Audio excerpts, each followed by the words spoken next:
Welcome back to Pace Immigration, paceimmigration.com, talking with immigration lawyer Michael O'Rourke. Michael, great to see you. Great to see you, Sean. It's been a long time. It has been a little while. We're going to get into moving to the U.S. With the EB-1A visa. We're going to jump right in, Michael. I'm going to ask you, what is the EB-1A anyway? Oh, it just rolls off the tongue, Sean. So EB-1A is a first preference immigrant visa, to get all the nerdy immigration lawyers speak out there. It is for people who have extraordinary ability that's been demonstrated in arts, sciences, business, which is an important one, education, or athletics. And it results in an immigrant visa to come to the U.S. As a permanent resident, or if you're in the U.S. already, you can file adjustment of status and get your green card that way. I found something interesting about this one. We'll get into some job offer stuff later, which you don't need with this, which I found that fascinating. But it was interesting, this part of the bottom, you must prove that you will continue to work in your field of extraordinary ability. The reason I find that interesting is I don't want people out there thinking, and maybe you can correct me if I'm wrong, but they shouldn't be thinking, you know what, I'm going to get into the U.S. on my extraordinary ability, and then I'm going to do something completely different. Right.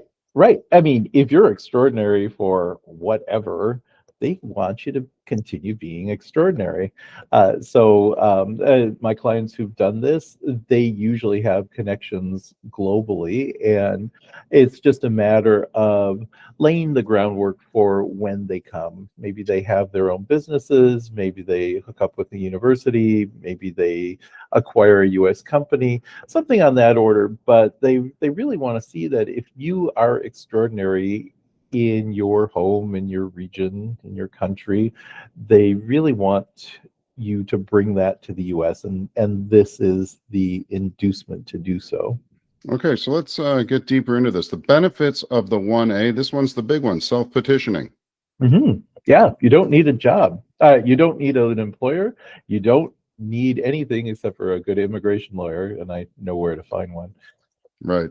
It says here, EB-1A visa does not require a U.S. company sponsor, which is different from a lot of the stuff that we talk about. And something else that's different, it also provides a path to green card. Yes, exactly. So there is a multinational manager green card for, say, an affiliated companies where you've got one in the U.S. and one abroad. But here, you don't need the company. You can be entirely independent in your home country, working, being extraordinary, and you can bring that here. So you don't have to have that corporate infrastructure around you if that doesn't make sense for what you do and what you want to do. Okay, we have here spouse and unmarried children under 21 can obtain their green cards through your EB-1A visa approval. That's huge. And the EB-1A visa is eligible for premium processing. Talk about premium processing a bit. We don't talk about that a lot. Maybe go into that. So yeah, for a mere $2,805, USCIS will look at your application faster. They promise anywhere, sometimes 15 days, sometimes 45 days, depending. But in general, if they feel that there's not enough time to process it, or if they don't quite get the case, they can send a request for evidence. So premium processing is a great tool, but I wouldn't put all my eggs in one basket that everything's going to be done in 15 days. So for a lot of these cases where you don't use premium processing times can stretch out for months and months and months. So it's something that I always recommend doing, but the timelines are movable. Okay, so that's what it is, and that's what you can, how you get it is through the self-petitioning. Now it's time to bring people maybe a little bit down to earth, because we're going to talk about the extraordinary ability. And I'm sure there's a great many people out there, ourselves included, that think we're great at things. But the U.S. Government wants you to prove it, and sometimes it can be a little tough to prove extraordinary. There are two ways. We'll go into the first one, and it's a one-time achievement. It's like hitting the lottery of your profession or something. Michael, go into this. Yeah, exactly. We're going to bring it down a bit, Sean, because I do talk to a lot of people who feel that they should qualify, but they don't necessarily. Right. So the main way that you can qualify is, say you get the Oscar or the Nobel Peace Prize, referring to some politician who didn't receive it recently. And these global accolades, a BAFTA, something on that order, where you are recognized for being the best X in your field at the moment, that's pretty rare. If Right. you get it, fantastic. That opens doors to many countries around the world, including the US. But most people don't qualify for extraordinary ability based on that one-time achievement. If you do have a plaque on the wall or a trophy sitting on the shelf or something like that, don't worry about it if it's not an Academy Award, because it might matter, because we're going to go into number 2 of the ways that you can prove your extraordinary ability. And I know this list is huge and people are probably like, I don't want to read all this, but we'll go through a lot of it. These are 10 criteria that the government looks at, the US government. Of those 10, they want to see at least 3. And at the top, there are prizes. So it doesn't necessarily have to be an Academy Award, but it could be something of weight. Yes, Michael? Right, exactly. So let me talk first about the 3 of the 10. 3 is the bare minimum. USCIS will fight you on each one that you claim that you satisfy. As a practical immigration lawyer, I usually want to see 4, 5, or 6 of the 10 criteria, because if you're going in squeaking by with those 3, it might not work. All right. So we have at the top here, lesser nationally or internationally recognized prizes. We'll go through this list quickly, but Sure. the point I want people to remember, and I did kind of edit this down a little bit so it would all fit on one slide and it wouldn't throw everything at somebody. They want it big and they want it in your field. So if you are saying you're an extraordinary ability in business, but you're going to use a prize or something that you got in a talent show, that's not going to cut it, is it, Michael? No, maybe even RuPaul's Drag Race wouldn't get you there at this point. But yeah, so nationally or internationally recognized prizes, even things on like a regional level or university prizes, if we have a number of these prizes, then the more momentum that we can show with that, the better. It's hard to say this will work and this will not, but again, it's kind of a totality of the circumstances.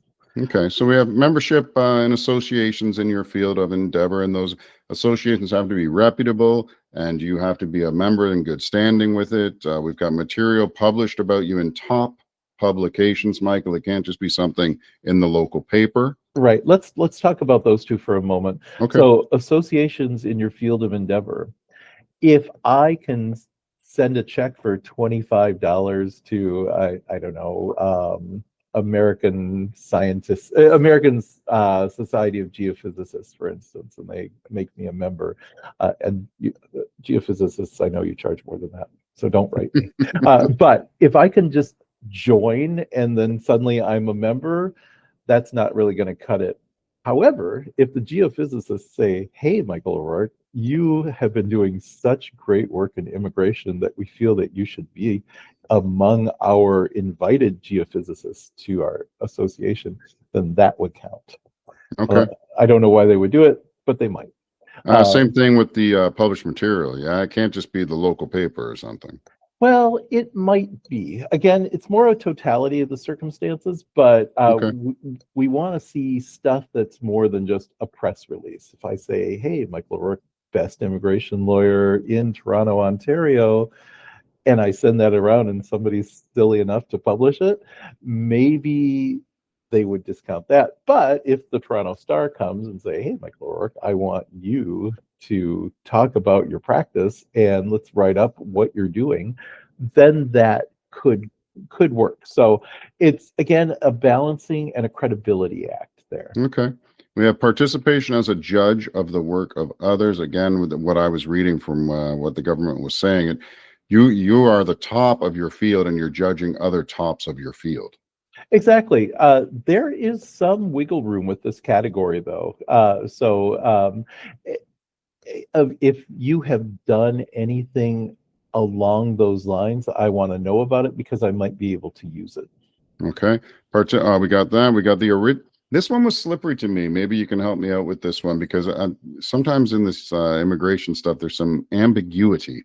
We have here original scientific, scholarly, artistic, athletic, or business related contributions of major significance in your field of endeavor. It's kind of open ended. What are these original contributions? Yeah. So if you are moving the profession forward with a theory or a technique or something that hasn't been done before, something that's novel, of course, that's going to matter. But it also matters where it's published. So if I'm publishing it on Bob's website or I self-publish something amazing on Amazon.com, not going to really work.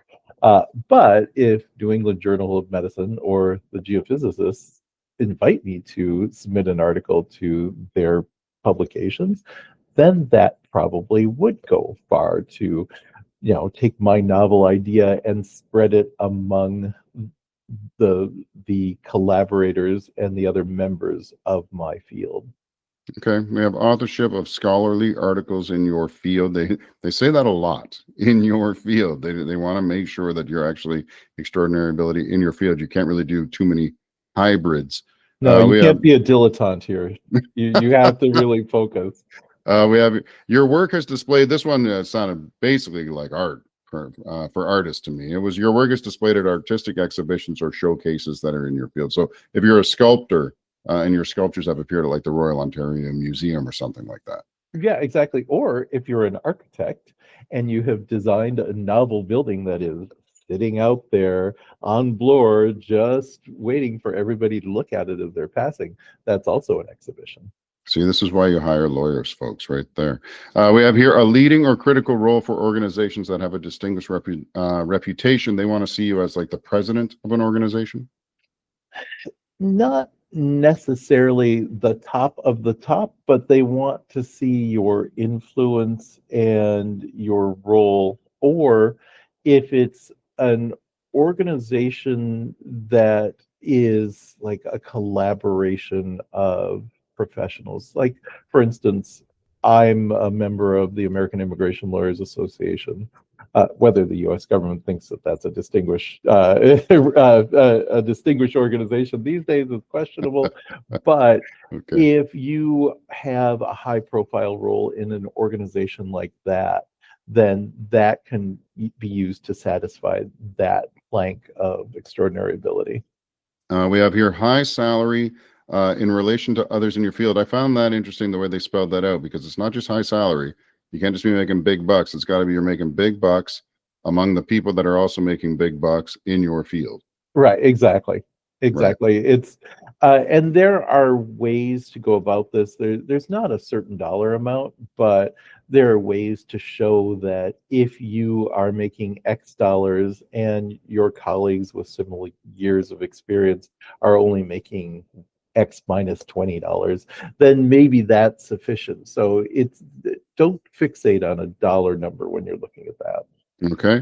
And last but not least, we have here commercial success in the performing arts as shown by box office receipts or other sales, album sales, concert ticket sales, stuff like that. If you're bringing them in, then you're probably at the top of your craft. Right, exactly. Do you have 1 billion streams on Spotify? Or do you have a double platinum record without the Grammy? Then maybe that could work too. So again, it's more a totality. Is the person in front of you, is your client really at the top of their field? And these are criteria that they use to look at it. Sometimes you can make arguments and stretch the criteria, stretch the different planks a little bit, sometimes not. But that's where the nuance of presenting this and an argument comes in.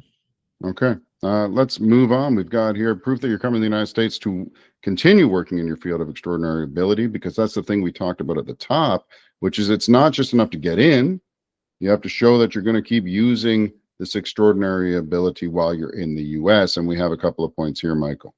Yeah. So to show that you are laying the groundwork for your eventual arrival in the U.S., letters from potential collaborators, employers, organizations that you could do work with, any sort of contracts that you might have signed to provide services, consulting, whatever, in the field that they would benefit from having you on the ground in the United States.